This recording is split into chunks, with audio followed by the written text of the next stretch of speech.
So, what would you do if you found out that the house next door was built on top of a monster den? Hi, my name is Jonathan. This is Mr. Pearson Talks Books. Today I have a review of a book that came out in September of 2025, and that is The House Next Door by Ellen O. Now, if you have watched any of the videos on this channel, you know that I'm a huge fan of Ellen O's writing. She wrote what is probably the scariest middle grade book I've read, and that was called Spirit Hunters. She wrote the entire trilogy there. And this is The House Next Door is the newest addition to her middle grade horror writing collection. And this is the story of a boy named Rory, who his best friend used to live in the house next door. And everybody thought it was haunted. And then one day, Billy suffered a terrible accident, and he said it was because of a ghost. And then he suffered another accident, and the family had to move away, and Rory was terrified to go back to the house.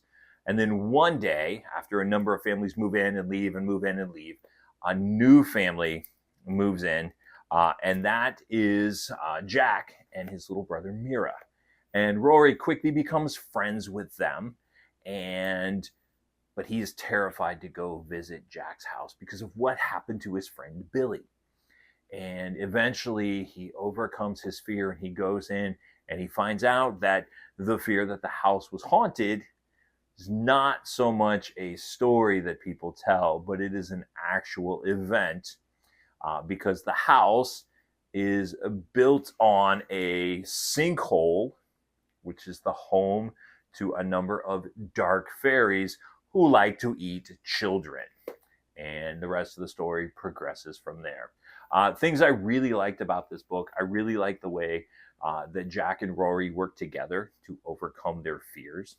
I like the way that Ellen O likes to bring in aspects of Korean and Japanese culture.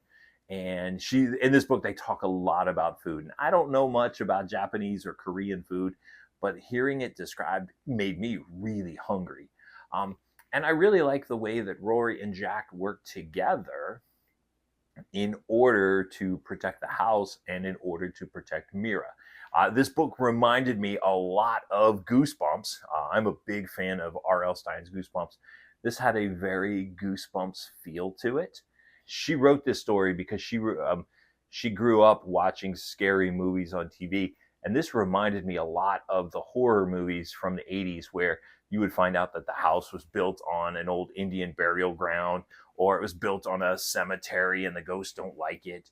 Had a lot of those aspects. And it was scary without being too scary.